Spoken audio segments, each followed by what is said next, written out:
Welcome to HFF Flint, the Speakeasy Edition. My name is Justin Knight. I am your host for today. Hope everyone is doing well. I have got a good friend of mine hanging out with me today, Mr. Brandon Corder with Beats and Beers. Brandon, how you doing, What's up, man? I'm good. Yeah, I'm great. Everything good? Good Wednesday? Yeah, man. You know, it's hump day. It is hump day. It's that middle of the week. Some days, Some Wednesdays are really good for me, and then some Wednesdays I'm like, is it Friday yet? Yeah, this one was kind of, I don't know, man. I hate, I feel like as an entrepreneur sometimes I don't know, I feel like over the years I've developed this thing where in the morning it's kind of like I don't know, it's like I developed an anxiety for the morning because I wake up to like so much. So it's either, that can either be good or it can be like a bunch of like stuff that hits you and kind of throw your energy off. So today was one of those days where it just kind of threw the energy off a little bit. So yeah, and I can agree with you on that. I've got those days as well. Like there's so much on your plate that day, and you just get a little overwhelmed thinking about it as you open your eyes in the morning. Yep. But I think after a cup of coffee, I can kind of just level it out and say, I can start knocking this out here, knocking that out there. So. Well, I appreciate you taking the time to even come on today, which is great, man, because this is a new thing for what we're doing here, but it's also a good way for people to get to know you, get to know the other guests that I have on. You've been in Flint for a long time, man. You grew up here, didn't you? Yeah, I was just saying, born and raised. Okay. Born and raised here. Went to elementary, middle school, and high school. Now you graduated Southwestern Academy? Yeah, I graduated from Southwestern in 2003. All right. So I went there for both middle and high school. All right. Yep. And now you've got a lot going on. You do a lot of different things. A lot of different things. And I've done a little research on you. You are a music producer. Correct. You are an entrepreneur. Correct. You are a promoter. Like I hate promote that shows. Yeah, I hate that. You don't like that. What would you like to? What would you like? Like, let's use a different term then. What would you like? I hate that title, but I understand why it's used, so I don't like shy away from it. But I don't know. I mean, curator, influencer. I don't know, because I feel like it's deeper to me than just like promoting. Okay. I like influencer. Yeah. I do. All that, I really do. I like the word of influencer. I like how you use that. It's like I'm an influencer. And that could go a lot of different ways. It could be a really positive thing. And I know that I was going to use the word mentor as well too. Yeah, that too. All of that. But yeah, I just feel like it covers more of a wide range. Okay. More so than just like promoter. Yeah, I would like to think that the things that I do and is being followed, and whatever I put out there is kind of, I've earned the trust of the people, and it's all trustworthy information that's being shared, or they trust this event to go to, or whatever it is. They might trust this music to listen to because I'm saying it. So yeah, I feel like influencer is more of the title. All right. Well, I dig that. Now, as a mentor, growing up, did you have a mentor? Someone that you kind of looked up to, kind of showed you the ropes, and kind of what brought you to doing what you're doing now? Yeah, this is a great question, because so growing up, I don't even know, it was just in me as far as wanting to pursue like this whole musical thing. And I didn't have a mentor necessarily that in this particular lane that showed me any, ropes. So I spent a lot of time. And when I first started like working on music, I was like 12. When I first started working on music, like I wouldn't like let anybody like hear anything that I was making or anything like that, because I was too like ashamed of it. I didn't have anybody around me that was even remotely kind of doing like the same thing, or anybody older to kind of teach me. So I spent a good time of my life, and I was just saying before we went on air that I moved to both New York, I moved to LA, and that was all in search of trying to figure this thing out that didn't exist around here, or I didn't know anybody. So I wanted to go where the business actually existed. So yeah, I had several figures, but just to look up to, but I didn't have anybody in particular that like could teach me anything about the field. All right. Now you said that you'd lived in Brooklyn and L.A. Yeah. And I've been to both coasts. Yep. And honestly, I really prefer Brooklyn over L.A. Really? You seem like a more of a New Yorker. You know, I like Brooklyn. There was just something about Brooklyn with the older buildings and just kind of like the culture and the development that they've done down there that I kind of fit. I felt I fit better into. I've been to L.A. and I like L.A., but L.A. is very fast paced. And it always seems like somebody wants somebody wants something from you when you're in New York is very fast paced. I don't know. I always thought LA was a little bit more. Really? Yeah. I think so. It's the opposite for me. Like LA is a little bit more slowed down to me than what New York is, and I mean that's like when you're in New York, everybody's just moving so fast. Everybody has somewhere to be all the time. Like. And always describe New York as it's the biggest but loneliest place because everybody is just constantly passing you. Like nobody is really stopping to be, hey, how's your day? Like that's probably why I got all the weird looks because I kept greeting everybody. Yeah. I look like a greeter. Yeah, so for me, that's how it was. It was like I was there and I was kind of like by myself, and it was like, man, like I see so many people daily, but it's just like always just like in passing, like everybody is on a mission, and you know, which is not necessarily a bad thing. It motivated me, and I learned to be very just a lot of speed tactics from New York. Like they talk very fast. Like nobody has a lot of time. Yeah. So they talk very fast, and you know they just do everything fast. You know, one thing that I learned about you that I thought was really interesting.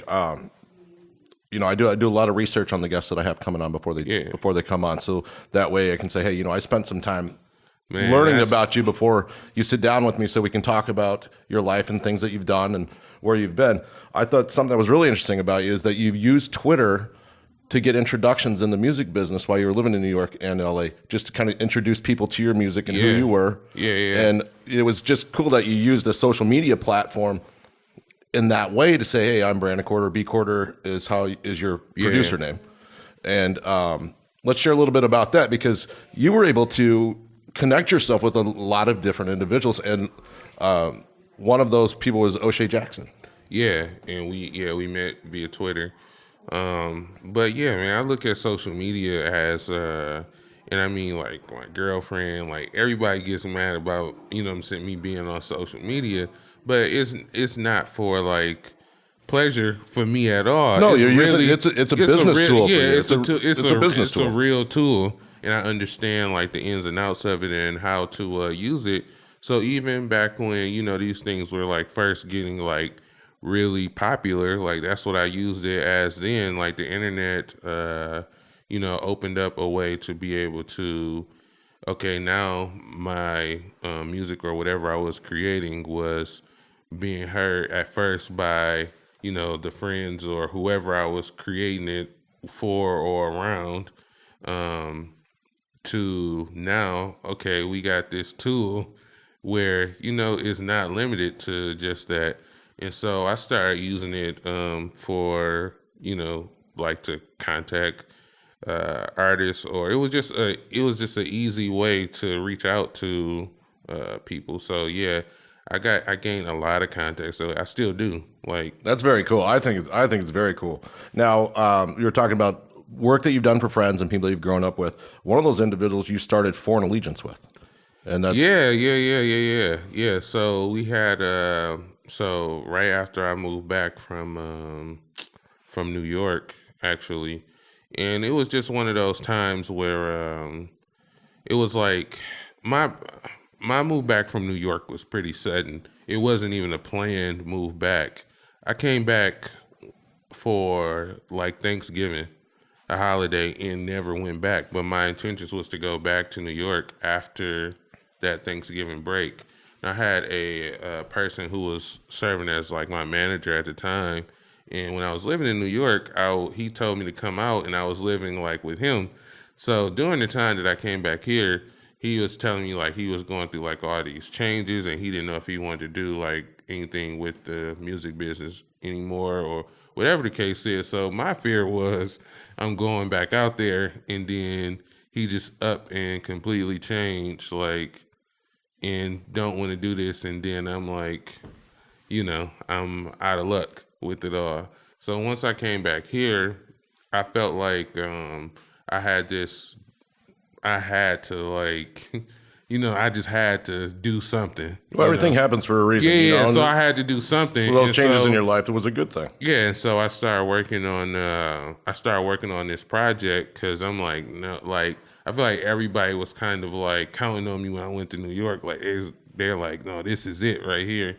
And then so when I came back, I still felt like I had a point to kind of prove a little bit. And you guys rocked it out too with that point that you proved, because your album won a contest through Vibe Magazine and McDonald's. You guys were able to work with Big Crit. Yeah. So we ended up like I knew him for a while just because through mutual friends or whatever, we both did the same thing, and it came together from me working on a project, and I asked him to work on it, with me, just like it was.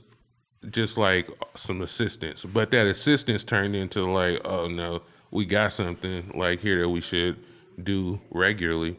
So we started doing that, and yeah, it led to. But the interesting thing about the contest is, if I never had moved to New York, that contest would have never existed, and that contest didn't come till maybe like a year later after I was already back from New York. So. It was this radio station in New York. It was an internet radio station, but it was really popular at the time. And I got really cool with the program director. And so I would always just like go up there and hang out. He would let me know when like artists was coming in or whatever, so I could go up there and meet him. And, but we got really cool. And that's the person who contacted me about the contest with Vibe Magazine and all of that, like, in that relationship. I recently literally just reconnected with him last week. Did you really? Yeah. That's awesome. Yeah. But that was a huge step, in my career, for sure. And the name of that album, which has taken on a life of its own, was called Beats and Beers. Yeah, and that was the birth of the name. Of the name. See, I always thought it was something more than just a particular project that we were working on at the time. Always thought of it as a festival. And we were going to, we were already attending South by Southwest festivals at the time, every year or whatever. And it was just something I dreamed of doing, was like, let's do our own show at South by Southwest. And that show that you guys created that was kind of like coincides with South by Southwest was named one of the top festivals by Travel Magazine. Yep. And that was almost a year to date from like for today. Last year. Yeah. I'm hoping to attend South by Southwest this year. Nice. So yeah, it'll be you got a buddy to come tag along with you. Nice. And so this will be our sixth one. Sixth year. And then you guys do show. You guys have festivals that you do in LA. You do Memphis. Yep. One was done. You have done one in Flint, or two in Flint. Yep, we just did Atlanta last week or 2 weeks ago, or whatever. Okay. Do you travel to each one of those whenever they're on? Yeah. For now, until I feel like I'm getting to a point. To now is where I kind of want to not have to do that as much, so I can focus on developing some other things too. So I have some good people. Some good trustworthy people that I feel like I can possibly, like turn that over to now. It takes a village, man. Yeah, it definitely takes a village. Definitely, and to expand to the level that I want to, I feel like I have to be able to, not have to be at every single thing all the time. All the time.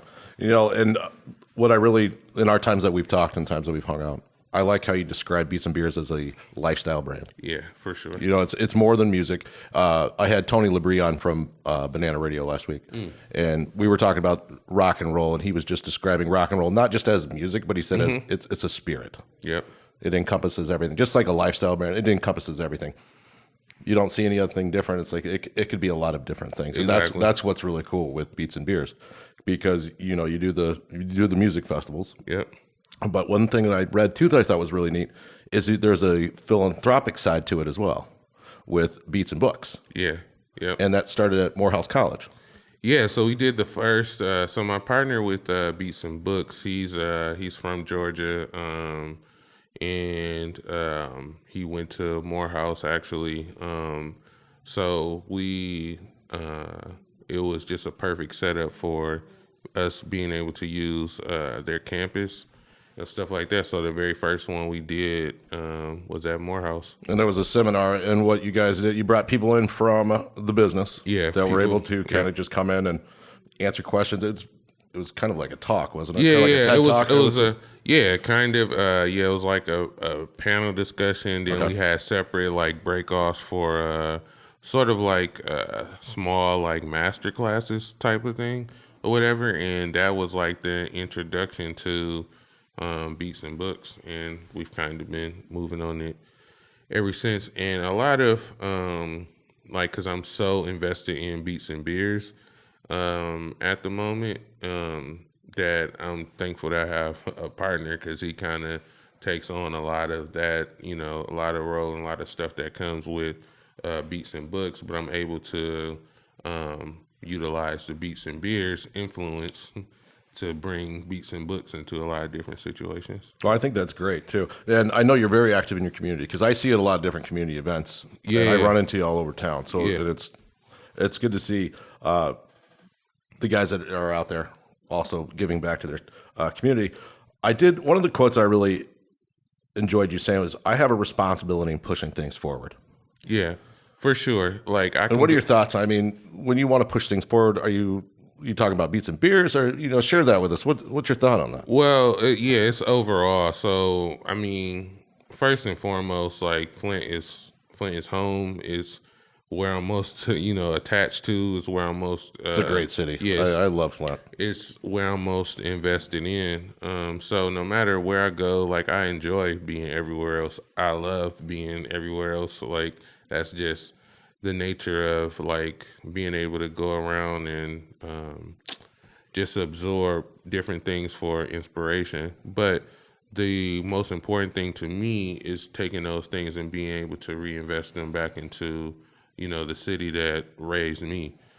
And it's a city that's coming back. Yeah, exactly. A lot of people can see, Flint's really coming back. Yeah, in a lot of different ways. And it's coming back as a very artistic culture. Exactly. City. And so I feel like I have a responsibility to like nurture that.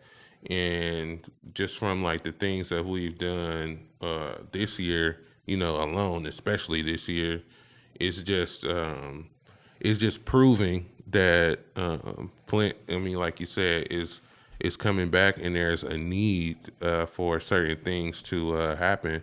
And so I think there's also a hunger for it too. Yeah, exactly. People really are hungry for they're like arts and entertainment. Yeah, they're just looking for, what to do. And I feel like I have a responsibility to, to nurture that. Like, it's not, a bad thing that, more and more people are coming down. And there's been, talks about, since more people are coming down, that there are, that there's been like some issues, that have happened. But a lot of those are growing pains. Yeah. They're not issues. They're growing pains. Exactly. But with the issues only exist because there needs to be more things created for them to do. There's a lot of good stuff going on, and that's what's exciting. That's what's very exciting about Flint with Beats and Beers. And you also hosted a show at the Capitol. Yep. Let's talk about that. Yeah. So and that was a big show too. I mean, yeah, it was a very big deal. The first show of its kind that actually happened at the Capitol. So the first like rap show since I think they reopened, and it was with rapper Wale.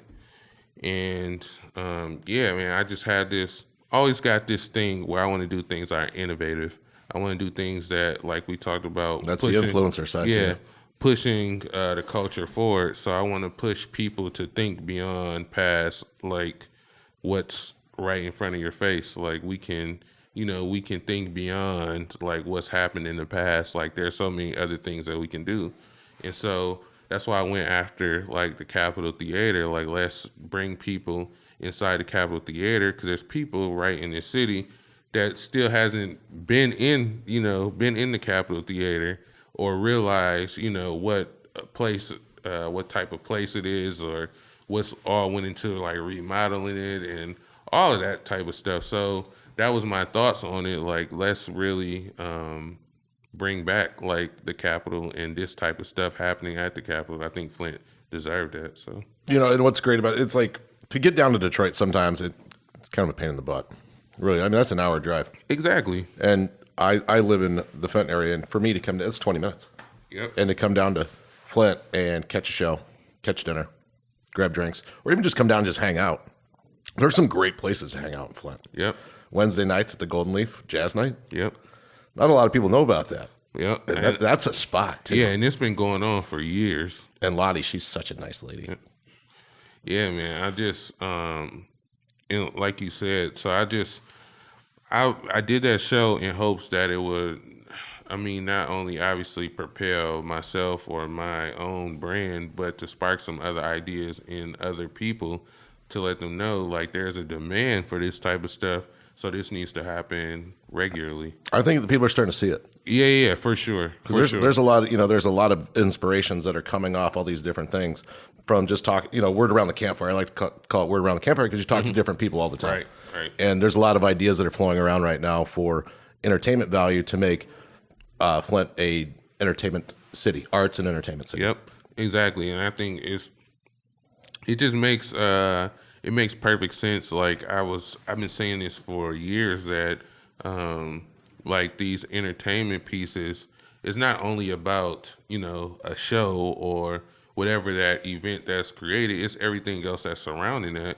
So it's all the restaurants and whatever else is around benefits from that entertainment piece actually being there. Because what happens is if you just have a restaurant or whatever, and we have some very nice ones, but if we only just had that, then people are more likely to go to Royal Oak or Detroit or whatever, because it's more that exists around that restaurant. So if they go to a restaurant, they can go to the restaurant. They can go after that they got the nightlife going on. Like, so there's more things surrounding.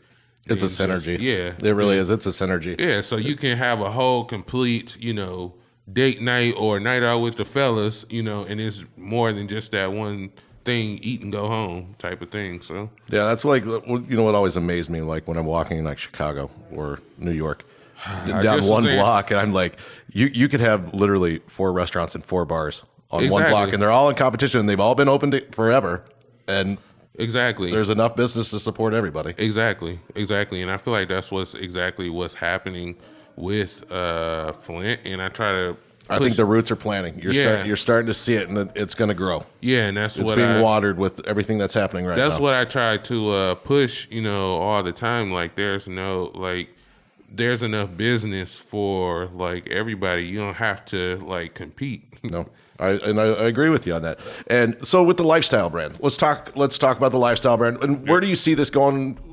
We're not going to say 5 years. That's a long time. A lot can happen in 5 years, but let's just say direction going within the next couple months, going in, moving forward. Yeah, man. I really, people ask me this all the time, actually, but I really want to do more of what's already being done. So it's not that if you've already done the work, just build on the foundation. Yeah. So it's not that I want to do anything necessarily different. You don't want to reinvent the wheel. I just want to do more. I want to do more of it, do it more, effectively, do it to the best that I can possibly do it. And I really want to shake things up. You got anything like planned for like wintertime? Is there going to be a party? Yeah, December. You doing a concert, or what are you thinking? No, it's gonna be. I don't want to give too many details just yet, and I'll probably announce it like next week. But we can have the BET Awards here. No, not. But so what I'm doing is basically You don't have to give it away on my show if you don't want to. Yeah, but you can at least give me some good hints. That way, I get the juice. If I can get some of the juice on my show, then that's cool. Everybody's like, all right, I got to listen because he might get some secrets. Yeah. So here it's going to be my end of the year thing. It's looking to be something that I want to do just annually. And of course, like I said, I'm always looking to do new and innovative things. So you can definitely expect something that's never been seen or never been done here. Like at all, period. I always like to dress up for a party. Yeah. And I'm saying, like, my thing is, I'm just trying to elevate the culture and give. While we have these limited nightlife experiences that are here, I'm trying to like elevate it to something that I feel like Flint deserves and Flint really, is thirsty for, which is. That premium nightlife, like that Vegas, nightlife. So that's really Vegas nightlife. It's a good time. I've experienced all sorts of sides of Vegas nightlife. Yeah, so that's what I'm aiming for, and I always pay attention to a lot of details. So you can expect a lot of detail going, into it, and I guarantee it won't be like any other experience. Well, and with nightlife and the late night party and what comes next is the morning. And those are rough mornings. So this leads into my next question, beats and brunch. Yep. And brunch is really, everybody loves brunch. So tell me about beats and brunch, because you guys have hosted a couple of weeks. You've had 3 or 4 now, right? Actually, we're going into week 16. 16? Yeah. Thanks for the invite. Yeah, we're going into week 16 now, but I'm way off. My math, right. Bad math. Yeah, so week 16 of beats and brunch, and it's just something that you have different DJs that go on those Sunday mornings. Yep. So our main DJ is Peter McFray. I love Peter. Yeah, Pete's a good cat. Yeah, and then last week, 2 weeks ago, we switched it up and had like a variety of DJs. Okay. But the idea behind it was when I lived in LA, we would go to brunch just all the time, regularly when it was somebody's like birthday. Every birthday weekend, that was like our weekend closer thing. Was like we would go cap it off with brunch, mimosas. Cap it off. Sunday fun day. Yeah, exactly. We'll cap it off. Monday hangover. Yep. We'll cap it off with brunch, and so it's just a thing to where I'm just like, why doesn't this like already just happen?